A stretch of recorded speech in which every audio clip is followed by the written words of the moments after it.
Alors, on commence. Je vais me présenter. D'abord, je m'appelle Natalia Skachko. Je suis d'origine russe. Alors, russe, c'est ma langue maternelle. Et je parle aussi français et anglais.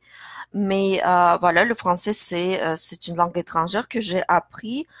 C'est pourquoi je vous prie de m'excuser si je vais faire quelques fautes. Mais en tout cas, on est ici pour apprendre un petit peu le russe et pas le français. Je suis auteur des méthodes d'enseignement Russe Plus et je suis fondatrice de l'école Russe Plus. Vous êtes maintenant justement sur ma page Facebook qui est consacrée à mon école et aussi on partage beaucoup d'informations sur la langue russe, la culture russe, tout ce qui est connecté avec ça. C'est pourquoi c'est le nom de mon école parce que c'est les cours de russe et beaucoup de plus beaucoup de choses qu'on apprend quand on apprend la langue russe en même temps. Je suis expert dans l'enseignement de la langue russe aux francophones. C'est vrai que je travaille beaucoup avec les francophones. Euh, la plupart de mes élèves viennent des pays comme, excusez-moi, comme France, Belgique et aussi les pays comme voilà, je vois que quelqu'un qui a écrit qu'il y a Alger, voilà, des pays comme Maroc, Alger, où les gens parlent aussi français. Alors, je connais très bien les particularités des francophones, leurs difficultés quand ils apprennent le russe. Alors, je peux souvent conseiller justement cette session live, cette session en direct, il est consacré aux fautes typiques des francophones. euh, Parce que justement, il y a de différence entre les conjonctions russes et français. C'est pourquoi on a de temps en temps quelques fautes que presque tout le monde fait surtout au début d'apprentissage. Euh, je suis aussi expert dans l'enseignement du russe en ligne. Oui, l'école Russe Plus, c'est une école de la langue russe en ligne. Alors, les cours sont donnés par Internet, en ligne, parce que, voilà, ça ouvre la porte à beaucoup de gens qui peuvent participer, qui peuvent suivre les cours, peu importe où ils sont basés. Et même les gens qui voyagent beaucoup, ils peuvent continuer pour ne pas interrompre sa formation quand ils voyagent, par exemple. Il y a beaucoup de possibilités, beaucoup d'avantages quand vous prenez les cours en ligne. Voilà, bonsoir Loulou et Martial qui nous ont dit bonjour dans le chat. Alors, passons à notre thème d'aujourd'hui, IA non. Alors, pourquoi beaucoup de gens font des fautes en utilisant ces trois petits mots qui sont vraiment essentiels dans la langue russe et aussi dans les autres langues, les mots, les petits mots qu'on appelle les conjonctions. Parce que justement, pour trois conjonctions russes, vous avez juste deux français. Alors, on a i qu'on traduit toujours en français comme et. Ensuite, on a non qui correspond à mais français, qui est toujours traduit comme mais. Mais en russe, on a aussi a. Et a est parfois traduit comme et parfois est traduit comme mais. Alors, souvent, quand vous faites vos phrases russes, peut-être vous avez les phrases en français dans votre tête et vous essayez de les traduire. Alors là, chaque fois, vous posez les questions. Par exemple, si j'ai et dans ma phrase, est-ce que je la traduis comme i ou comme a? Si j'ai mais dans la phrase française, est-ce que je dois le traduire comme a ou comme non en russe? Justement ça, le choix de conjonction en russe qui pose le problème ici parce que parfois on les a trois, quand en français vous en avez deux. Et on doit à chaque fois faire le choix. Alors, on va voir aujourd'hui quand on utilise laquelle et pourquoi. Ça, c'est assez simple, mais c'est juste il faut clarifier tout ça dès le début pour ne pas répéter cette faute ensuite. Alors, regardons d'abord euh, i. Comme je vous ai dit déjà, i est toujours traduit comme et. En russe, i, on utilise pour nommer plusieurs choses ou personnes dans la phrase et pour les connecter ensemble. Alors, on peut dire que c'est comme quand on fait une liste de quelque chose. Par exemple, je vais vous donner quelques exemples de phrases. Это машина и автобус. C'est une voiture et un autobus. Là, on voit plusieurs objets, on dit juste ce qu'on voit. Et là, on utilise i parce que c'est le même type de choses. Par exemple, on voit des transports et on les colle, on les connecte avec i. Il n'y a pas de problème. Эта девушка молодая и красивая.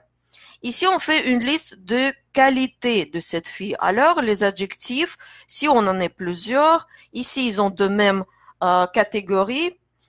Par exemple, ici, pour décrire l'apparence de jeune fille, on peut les aussi coller avec «и». Эта девушка молодая и красивая. Cette jeune fille est jeune et belle. Мальчик и девочка играют вместе. Un garçon et une fille jouent ensemble. Ici, vous avez deux sujets dans la phrase. Au début de la phrase, vous dites toutes les gens qui font quelque chose ensemble. Alors, encore une fois, vous utilisez i pour faire comme liste des sujets, liste des gens qui présentent dans votre phrase qui font quelque chose, suivi par un verbe. Alors, ça, c'est le sujet qui est composé de deux et entre les deux mots, on met i. Alors ça, c'est ce qui est simple, c'est la même chose, alors comme en français. Да, добрый вечер всем. Bonjour tout le monde qui nous a rejoint. Rôle, c'est Roland, je pense, Myriam et François. Bonsoir. Aussi, i, on utilise quand on fait répétition des choses. Comme par exemple, il y a le bleu и чай и кофе pour dire que j'aime et le thé et le café. C'est la même chose qu'en français. Juste noter que si dans les trois premières phrases, il n'avait pas de virgule, ils collent ensemble les deux ou plusieurs objets, mais quand il y a des répétitions, quand i se répète, on doit mettre virgule avant chaque i après. Il y a le bleu и чай и кофе. Он говорит и по-английски, и по-французски. Il parle et anglais et français en même temps. Alors, deux situations quand i est utilisé, c'est quand on a des listes des choses ou des personnes ou quand on a des répétitions de i et ça, comme en français. И чай, кофе, и по-английски, и по-французски. Je pense que c'est clair, que c'est simple. Je vais juste vous poser une petite question pour ne pas que ce soit juste moi qui parle. Essayez de me donner vos phrases, vos exemples. Écrivez dans le chat aussi quelques petites phrases de même modèle en utilisant d'autres mots ou première phrase où vous mettez juste i et peut-être deuxième phrase où vous mettez i deux fois. Ou ça peut être même 3 fois, etc. Ça, c'est tout est possible. Écrivez s'il vous plaît dans les commentaires, donnez vos variantes, vos exemples d'utilisation de i, s'il vous plaît.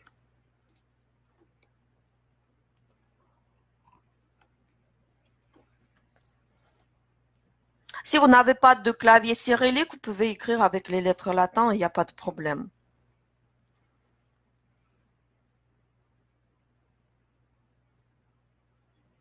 Bonjour Guylaine, ravie de te voir.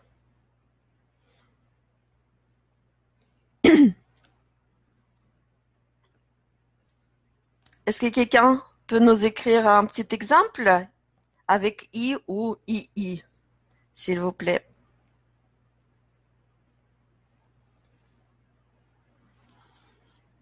Normalement, ce sont les phrases très simples que on apprend pendant les premiers cours de russe. Il n'y a pas de quelque chose très très difficile ici. Вода и пиво. Да, спасибо, merci. Voilà, c'est juste qu'il faut, si vous voulez mettre ça dans la phrase, il faut rajouter quelque chose d'autre comme, je sais pas, на столе вода и пиво. Sur la table, il y a de l'eau et de la bière. C'est valable. ouais, comme une phrase. Ou par exemple, здесь вода и пиво. Да? Мгм. Хорошо, посмотрим дальше. Très bien. Regardons ensuite le suite. Non. Alors, non est toujours traduit comme mais. Ici encore, pas de problème. Euh, si vous voyez non en russe, il faut traduire comme mais. Par exemple, я все понимаю, но не могу говорить по-английски. Je comprends tout, mais je ne peux pas parler anglais. Alors, en russe, mais est utilisé dans les phrases complexes, quand vous avez les phrases de deux parties ou plusieurs parties. Мгм. Надин, merci pour votre exemple. Я вижу и мальчика, и девочку. Ah, je vois et garçon et une fille. Juste n'oubliez pas de mettre мальчика en accusatif animé. Mais très très bien. И. Je vois plusieurs personnes. Là, я вижу и мальчика, и девочку. Très bon exemple. Alors, revenons vers notre nom. Ой, bonsoir, Надин. Добрый вечер, Надин.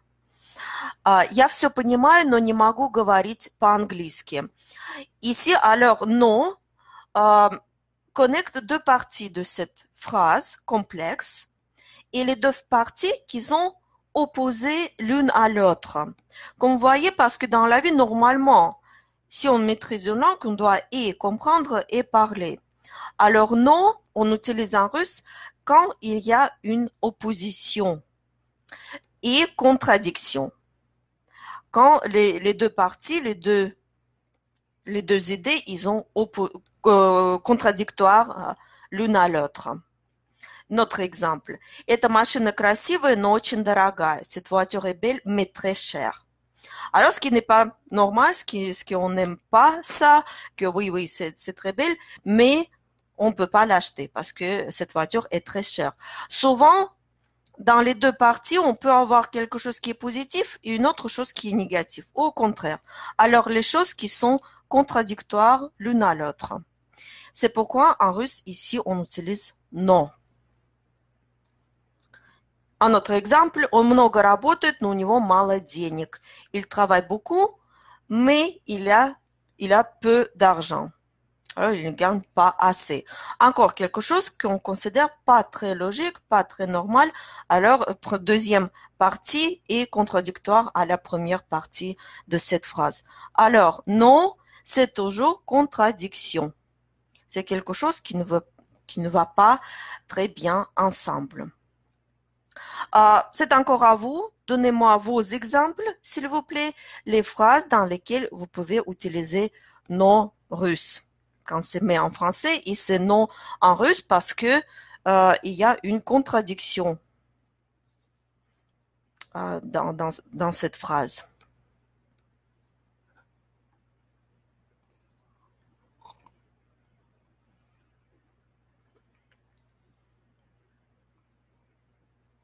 Привет, Женя.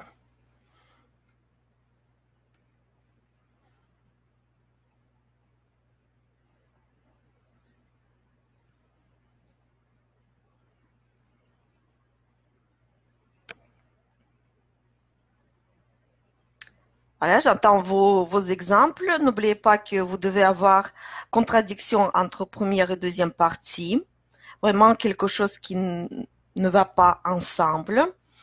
Peut-être quelque chose qui est positif suivi par une chose négative, ou au contraire, quelque chose de négatif suivi par une chose positive. Et entre ces deux parties, on doit mettre non en russe. Avez-vous des exemples, juste pour voir que vous me comprenez? Une autre chose, si vous avez des questions, bien sûr, écrivez aussi vos questions dans notre chat, dans les commentaires. Je vais essayer de répondre aussi à vos questions, si vous en avez. Je sais que ça prend du temps à écrire vos exemples. Essayez de penser ou même donner, si vous avez vraiment de difficulté d'écrire en russe, essayez de même donner la phrase française en français, la phrase laquelle on va traduire en russe en utilisant non. Я хорошо читаю по-русски, но это очень, наверное, трудно. Да? А, да, c'est possible. Я хорошо читаю по-русски, но это очень трудно. Juste corrige bon, juste les fautes de quelques mots, mais non est utilisé correctement dans cette phrase. Mhm. Ça veut dire que je lis bien en russe, mais c'est très difficile. Ah, ça veut dire que je dois faire un effort pour lire bien. Voilà, Gilles, merci. Voilà la phrase française. Je parle russe, mais je n'écris pas. Oui, si on va traduire ça en russe, ça va donner «Я говорю по-русски, но я не пишу». По-русски. Encore, ce qui n'est pas très typique, parce que normalement, on apprend toutes les compétences si on apprend une langue. On apprend à parler, écrire, etc. Alors, il y a une contradiction. Alors, pourquoi je, je répète souvent ce mot contradiction? Parce que justement, maintenant, on va voir A qui est aussi souvent traduit par mais. Et on va voir quelle est la différence entre non et a. Et voilà, d'autres exemples qui arrivent. Катя ждет доктора, но она не больна. Nadine, très bon exemple. Katia attend le docteur, mais il n'est pas malade. Voilà, justement, ce qui n'est pas normal. Alors, on doit réfléchir, mais pourquoi elle attend le docteur? Peut-être pour son enfant, ou peut-être, je sais pas. И Мирьям, у меня есть ручка, но я не умею писать. Oui, c'est possible. C'est possible. Alors, comme vous voyez, les situations qui sont pas très typiques, parce que normalement, si tu as un stylo, tu dois écrire. Voilà, j'ai un autre exemple, Ben, qui nous a envoyé, mais je comprends pas très bien pourquoi dans la phrase il y a non et i. On peut pas quand même utiliser plusieurs conjonctions ensemble. On doit faire le choix. Hein. Peut-être si c'est la phrase comme я люблю кошек, но не люблю собак. Par exemple, j'aime des chats, mais je n'aime pas les chiens. Ça peut être possible. Et si vous dites que voilà, vous aimez ça, vous n'aimez pas une autre chose. Ça va être avec non. Ok. Merci beaucoup pour vos exemples. Ça illustre encore très très bien l'utilisation de non. Mhm. Спасибо, Marcel. Maintenant, A. Alors, A, justement, la difficulté avec A, c'est que parfois on l'utilise comme et, parfois on le traduit comme mais en français. Alors, regardons les exemples. Alors, quand on utilise A, souvent on utilise A pour présenter les personnes ou pour présenter les choses qu'on voit. Comme par exemple ici, это Петя, а это его сестра Аня. Dans la phrase pareille, vous allez peut-être traduire A comme et en français. C'est Petya et ça, c'est sa sœur Anya. Juste en russe, à la place de i ici, on utilise A. Parce qu'il y a comme une petite opposition. Il n'y a pas de contradiction comme avec non. C'est normal que, voilà, une personne qui s'appelle Petya et une autre personne qui s'appelle Katya. Mais il y a quand même une petite différence entre deux parties de phrase et on utilise a ici. Alors, juste pour vous, rappelez-vous, quand vous présentez les personnes pour attacher deuxième partie de phrase, vous utilisez a. Это Петя, а это его сестра Аня. La même chose pour montrer plusieurs choses. Par exemple, здесь банк, а там магазин. Ici, il y a un banque et là-bas, il y a un magasin. La même chose, il n'a pas de contradiction. On peut avoir banque ici et magazine là-bas. Il n'a pas de problème. On présente les choses. On présente plusieurs choses et on colle les deux parties ou plusieurs parties de phrases avec a à la place de i ici. Et avant a, on met toujours virgule. Une autre situation. Этот дом большой, а тот дом маленький. Cette maison est grande, mais celui-là est petit.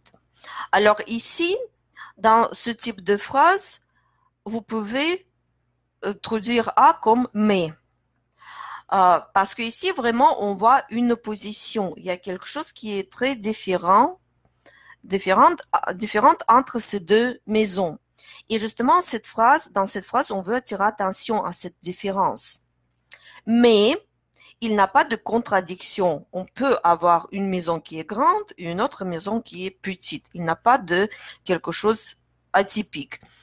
Comme dans les exemples avec conjonction non. Alors ici, si vous avez une opposition, c'est obligé de mettre à. Mais ce n'est pas non, parce qu'il n'a pas de contradiction dans cette phrase. Regardez un autre exemple. Раньше он жил в городе, а сейчас он живет в деревне. Avant, il vivait dans une ville et maintenant, il vit dans un village. Ici encore, il y a une opposition. Encore, il y a quelque chose qui est changé, qui est différente. Dans la deuxième partie, on veut attirer attention à cette différence, mais c'est tout à fait normal. Tout à fait normal que les gens déménagent. Il n'a pas de contradiction.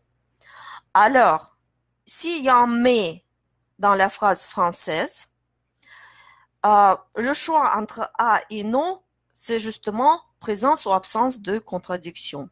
S'il y a une contradiction, vous traduisez mais comme non. S'il y a juste opposition, mais c'est tout à fait normal, il n'a pas de contradiction, vous traduisez ça comme a en russe. Voilà. Alors, s'il vous plaît, donnez vos exemples aussi à ces deux catégories. Quand a est traduit comme et quand a est traduit comme mais, quand dans la phrase il y a une opposition. Et dites-moi aussi dans les commentaires si c'est clair comme explication, si vous avez compris, parce que ça c'est la chose la plus difficile ici, voir si on met A ou si on met non dans la phrase. Parce que les deux ont traduit comme mais. Il faut juste sentir une petite nuance. Quand il y a opposition, c'est A. Quand c'est contradiction, c'est non. Voilà, Gilles qui nous donne aussi un exemple. L'étudiant lit, mais pas correctement. Hein? Ici, alors, c'est non. Ученик читает, но неправильно. Ah, ça, c'est non. Ce n'est pas A. Parce qu'il y a une contradiction. Parce que normalement, il doit lire correctement, mais il lit pas correctement. Я здесь, а вы там. Un très bon exemple. Je suis là et vous êtes là-bas. Je suis ici et vous êtes là. Oui, tout à fait. Là encore, A pour connecter les deux parties. Très, très bien. Marcel, très bien. Comme exemple, juste emploi des verbes de mouvement. Раньше она ходила на работу, ездила на работу на машине, а сейчас она ездит на работу на métro. Alors, elle a changé le transport, mais c'est tout à fait normal, on a droit de faire ça, et vous utilisez A pour connecter ces deux parties de phrase. Очень хорошо. Très, très bien. Myriam, здесь университет, а там школа и детская площадка. Очень хорошо. Voilà, Myriam, très, très bon exemple parce que si vous voyez encore la différence entre A et I, hein, quand vous présentez les choses, здесь университет, а там школа, c'est A, hein, quand il y a deux parties, deux phrases complexes. Quand c'est школа и детская площадка, vous faites une liste des choses, des noms, par exemple ici, vous les connectez avec I. Ce n'est pas une autre partie de phrase qui commence ici. Et ça, c'est I. Un très, très bon exemple. Merci beaucoup. Et c'est vrai que dans la même phrase, vous pouvez avoir I, A, I. Non, c'est tout à fait possible parce qu'en russe aussi, on peut faire les phrases très complexes. Добрый вечер, Pierre. Est-ce que vous allez me donner d'autres exemples? On va passer pour la suite.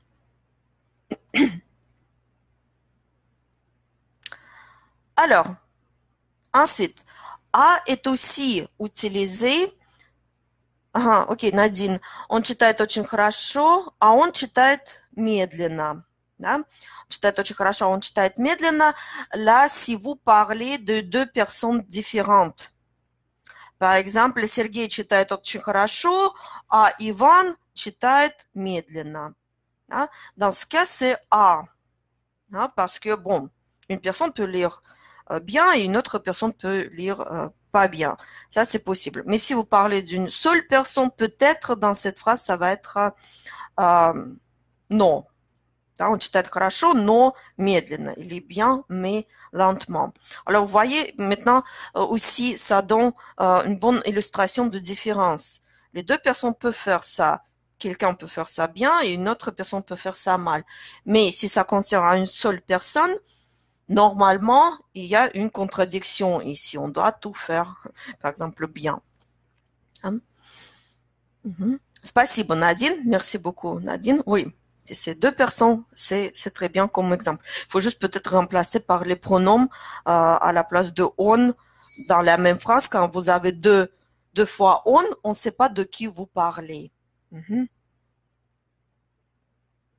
Voilà, Gilles, это не магазин, а garage. Ça, vous me donnez exemple pour ce que je vais vous expliquer maintenant. Alors, troisième situation quand vous devez utiliser A, c'est quand la première partie de phrase est négative. Et vous rajoutez après comme correction à cette négation. Par exemple, это не кот, а tigre. Ce n'est pas un chat, mais un tigre. Ici, alors, encore une fois, comme dans un exemple de Gilles, vous traduisez A comme mais.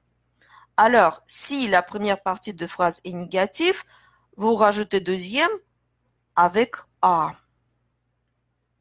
Он не работает, а отдыхает. Il ne travaille pas, mais il se repose. Encore, la première partie négation aussi, c'est négation de verbe. Il fait pas ça, mais il fait une autre chose. Et dans ce cas, encore une fois, vous traduisez mais comme A en russe. Et quatrième situation, quand en russe on utilise A, mais ici souvent on traduit ça comme et, c'est quand on rajoute quelque chose dans la conversation. Quand on rajoute une question, quand on rajoute une autre information, quand on répète quelque chose, ça va être aussi utilisé avec A. Par exemple, это твоя сестра, а это кто? Ah, c'est ta sœur. Et ça, c'est quoi? Surtout en langage parlé, quand vous rajoutez quelque chose à la place de et français, vous mettez A. Et ça, c'est encore une fois quelque chose où les francophones font toujours des fautes. Ils rajoutent quelque chose, ils rajoutent une nouvelle information, une autre question avec I. Parce qu'en français, c'est I. Les Russes, les natifs, ils vont toujours utiliser A à la place. Alors, essayez aussi d'utiliser A, surtout au début de la phrase. Hein, quand vous rajoutez quelque chose. Hein, vous venez de parler de cette sœur, et maintenant vous voulez parler d'une autre chose, vous voulez savoir, et ça, c'est qui? Hein, vous rajoutez une autre question. Alors en russe, ça va être A et это кто avec A. Quand vous retournez la question, par exemple, меня зовут Валентин, а вас? Да, как дела? Хорошо. А у вас? Quand vous retournez la question, surtout quand vous utilisez la question courte après.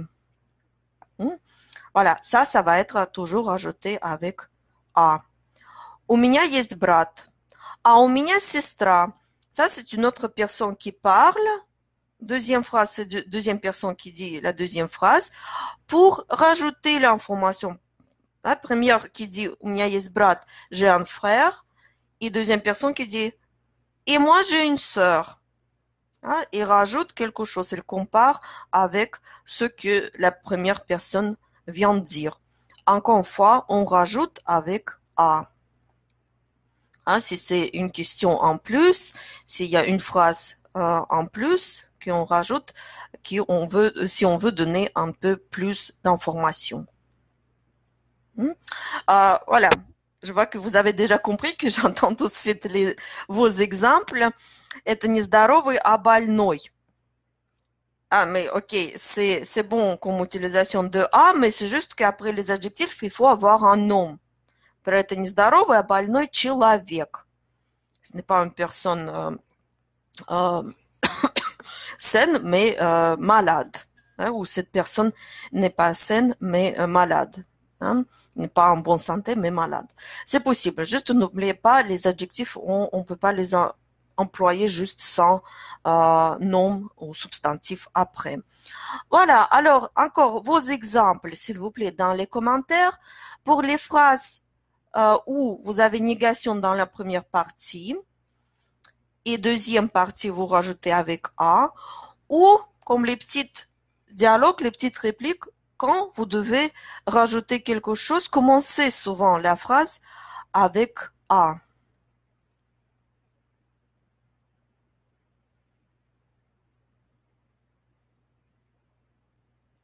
Ah, merci beaucoup pour les compléments. J'espère que c'est utile pour certaines d'entre vous, juste parce que je sais qu'il y a beaucoup de gens qui me posent des questions à ce sujet et j'ai essayé de clarifier un petit peu. Merci.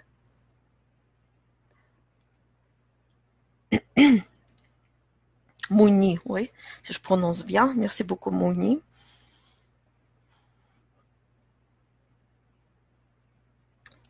Alors, est-ce que vous avez vos exemples? Oui, c'est plaisir, Gilles, merci. Est-ce que vous avez vos exemples? Это не кот, а тигр, он не работает, отдыхает, alors qu'en première partie négative, ou dans les conversations dans lesquelles phrases ou questions on va utiliser A pour rajouter l'information, pour dire quelque chose de plus, ou pour retourner la question, quand on veut poser la même question.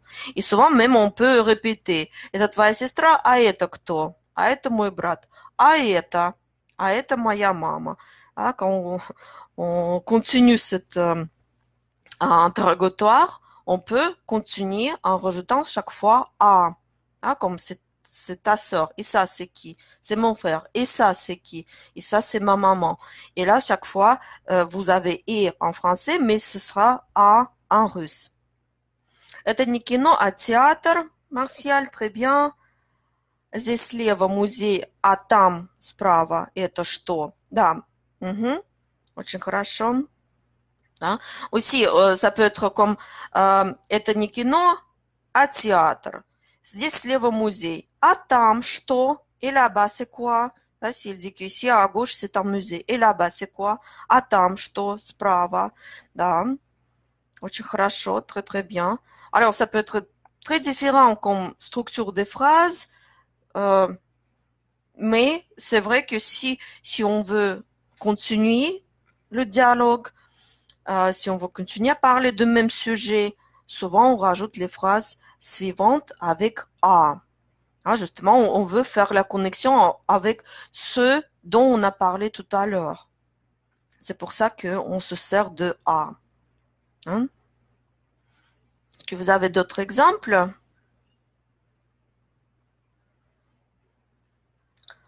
Parce que c'est la fin de la partie principale de cette session directe. C'est tout ce que j'ai voulu vous dire concernant et, mais, a, i, non. Alors, Mouni, donc c'est quoi la différence entre a et i? Alors, voilà la différence. Encore une fois que j'ai essayé de vous expliquer. Alors, i connecte les mots dans la phrase simple. Ah, il ne connecte pas les deux parties de phrase complexes. C'est la première différence. Il connecte les mots de même catégorie, de même genre, comme par exemple, это мальчик и девочка. On fait une liste des choses. A, il y a beaucoup plus d'emplois de A. Vous avez vu, il y a 4 principaux emplois de A. Hein? Quand vous rajoutez deuxième partie de phrase complexe, il y a une opposition. Quand vous présentez les gens, vous présentez plusieurs personnes, plusieurs objets. quand première partie de phrase est négative et quand vous rajoutez une autre question ou une phrase additionnelle dans le dialogue. Voilà, c'est ça. La différence, c'est l'emploi. Dans quelle situation vous employez laquelle conjonction. Hein? C'est ça. Alors, essayez d'imaginer les situations, essayez de comprendre dans quelle situation j'utilise lequel. Parce que justement, je peux pas vous donner, il n'a pas de comme traduction directe, comme et français. On peut parfois traduire comme A, parfois comme I. Il faut juste savoir dans quelle phrase, dans quelle situation on le traduit comment. La même chose pour mais. Parfois c'est A, parfois c'est non. Et on a regardé cette différence. Вы хотите пить водку? А что вы хотите есть? Nadine, très très bon exemple. Ah, c'est juste que là, il y a comme deux questions. Ah, deux questions. Вы хотите пить водку? Или там, вы будете пить водку? А что вы хотите есть? Что вы будете пить, есть, да?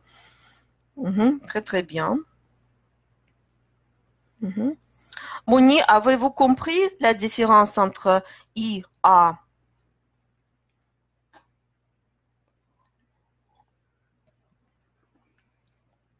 Il faut vraiment se baser sur l'emploi. Est-ce qu'il y a d'autres questions?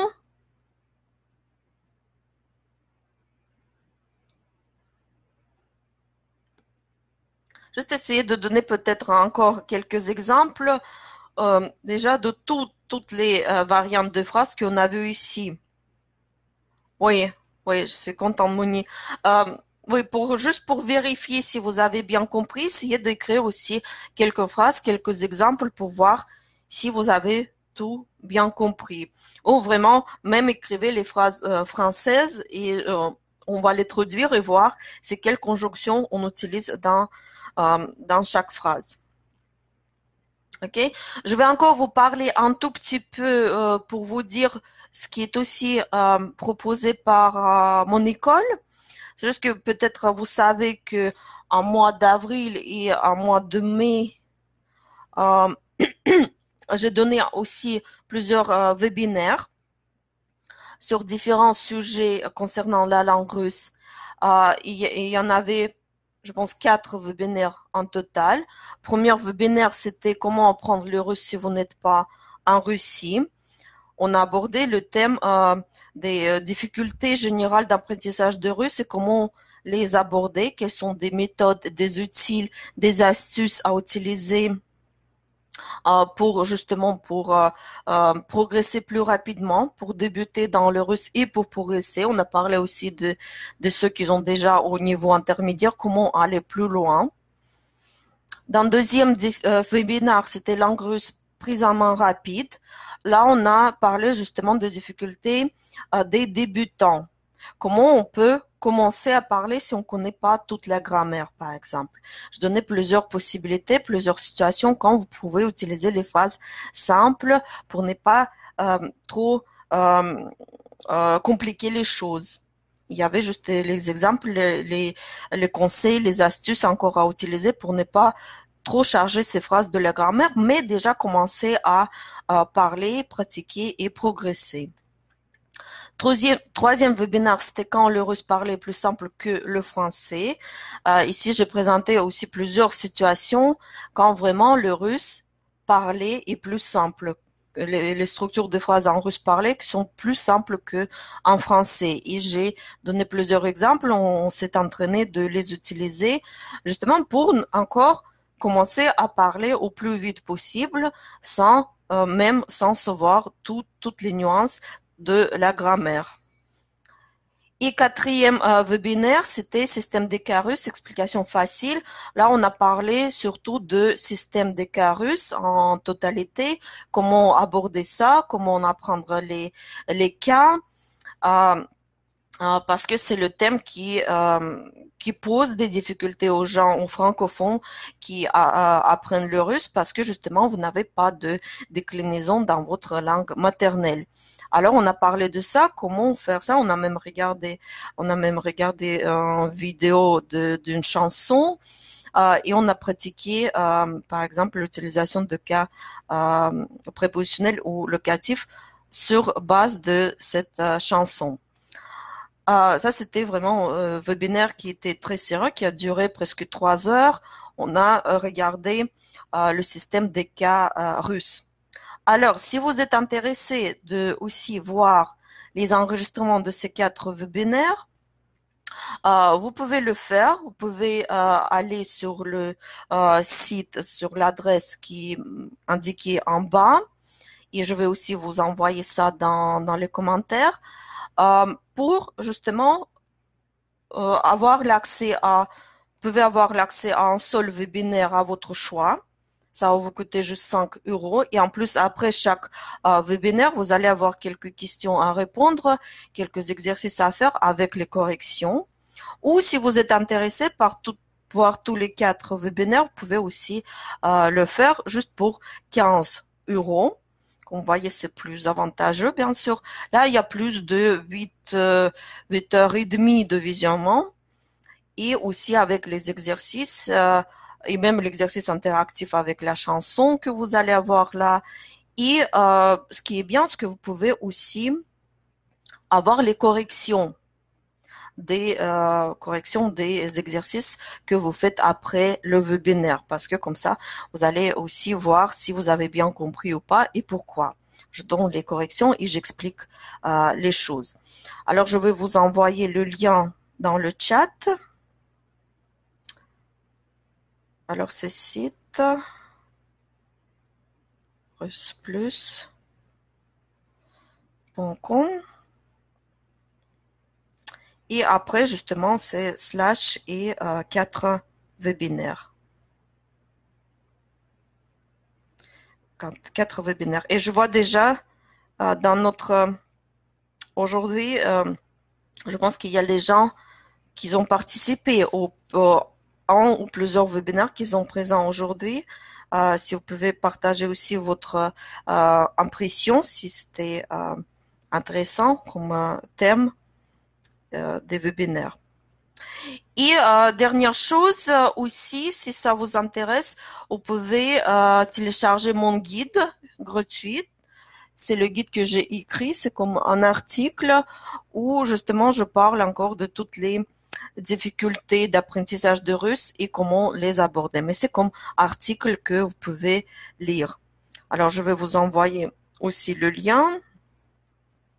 Alors c'est encore site rusplus.com et après c'est slash guide.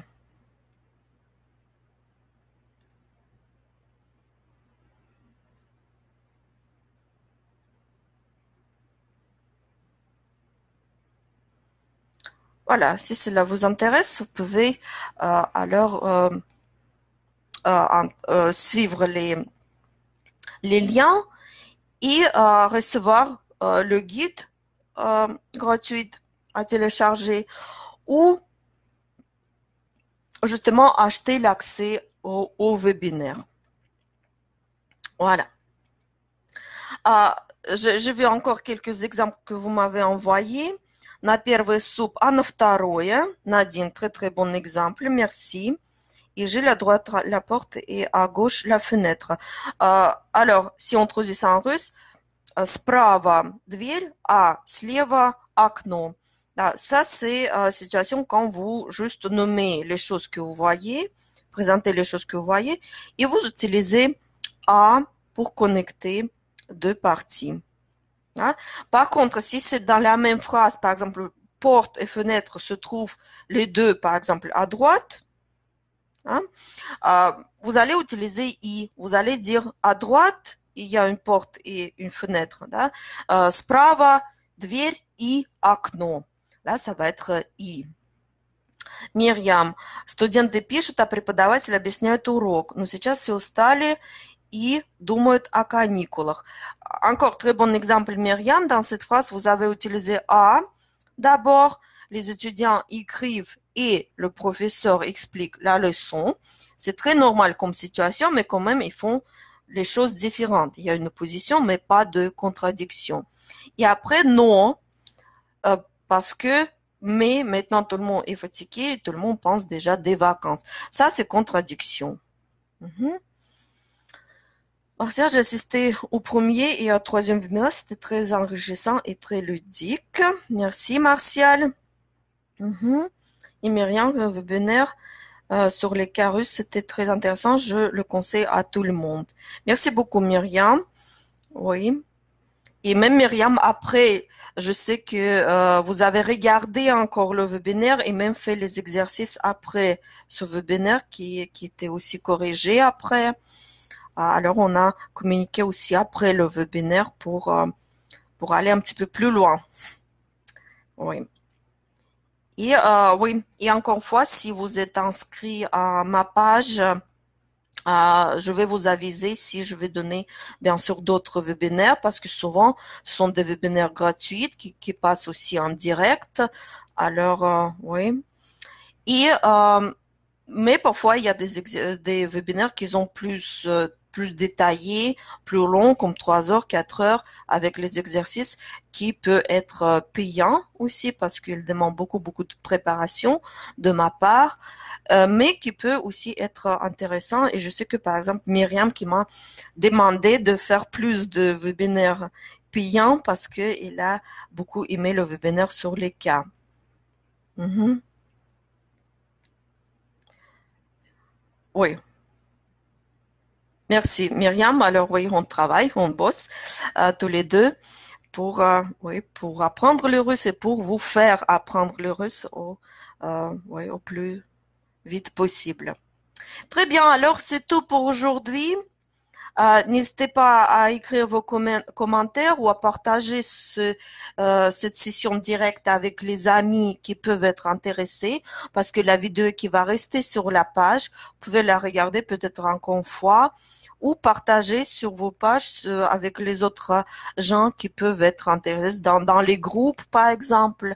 Si vous êtes dans les autres groupes, avec les personnes qui apprennent le russe ou qui pensent de commencer à apprendre le russe, n'hésitez pas à partager ça parce que ça, c'est la thème qui concerne les débutants. Ce n'est, comme vous voyez, les exemples étaient assez simples, mais les thèmes sur lesquels les gens posent très souvent des questions. Alors, n'hésitez pas à mettre vos likes, les partages de cette vidéo, de cette session en direct. Et alors, commandez votre guide comme cadeau et allez voir les webinaires aussi pour aller plus loin dans vos études de russe. Alors, je vous souhaite une très bonne soirée et à la prochaine. Хорошего вечера и до скорой встречи. До свидания.